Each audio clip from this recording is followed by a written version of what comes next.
আপনার কি নর্মাল মনে হয় যে আমার মানে প্রশ্নটা এই জন্য মেসি তো কম কথা বলেন, তার একটা সবাই পুরো দলটা একটা কেমিস্ট্রি এমন হয়ে গেছে, মেসির ছায়াটা কোথাও থাকবে প্লেয়াররা বোধহয় জানেন, এবং তাকে বিশ্বাস করা যে আমরা বলটা ওকেই দিব, ওই জায়গা থেকে বলটা রান করবে, খুব দাঁড়িয়ে থাকা অবস্থায় সে রান করছে।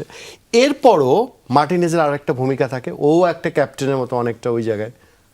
না, ডেফিনেটলি একটা ম্যাচ যখন খেলে একটা টিম, একটা গোলকিপার তখন লিডার হিসাবে কাজ করে। আমরা বিরতির আগে যেটা বলছিলাম যে কমিউনিকেশন স্কিল, এবং সেটা কমিউনিকেশন স্কিলের মাধ্যমে সে কিন্তু সেগুলো ডিস্ট্রিবিউশন করে।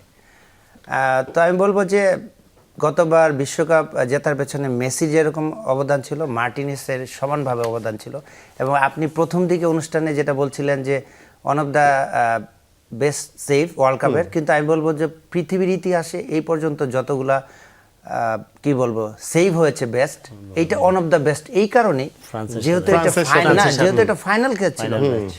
এক নাম্বার, দুই নম্বর হচ্ছে কয়েক সেকেন্ড বাকি, সম্ভবত এটা হতে পারতো না, গোল 30 সেকেন্ড বা 40 সেকেন্ড খেলা বাকি ছিল। এবং টাইমিংটা দেখেন যে এটা যদি আগে সেভ করতো প্রথম মিনিটে বা ফার্স্ট হাফে, দ্যাটস ডিফারেন্ট, বাট সে শেষ মিনিটে এবং ফাইনাল খেলা, এবং সেটা সেভ না হলে, এবং এটা অবিশ্বাস্য মনে হয়েছে। সে কিন্তু বল দেখে সেটা সেভ করেনি, কারণ সে যে সেভটা করেছে সেটাকে বলা হচ্ছে 5 পয়েন্ট ব্লক, যেটা মডার্ন গোলকিপিং বা প্রোয়েক্টিভ গোলকিপিংয়ের একটা অ্যাট্রিবিউটস গোলকিপারের।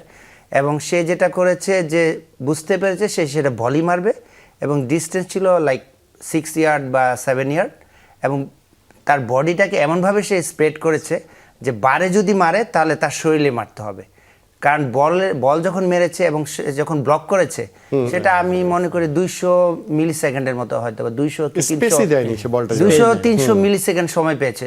সো এত কম সময়ে একটা গোলকিপার একটা মানুষের পক্ষে রিয়েক্ট করা সম্ভব না। সো এটাকে অনেকটা ব্ল্যাঙ্ক সেভ বলা যেতে পারে। এই জন্য আমার কাছে মনে হচ্ছে এটা পৃথিবীর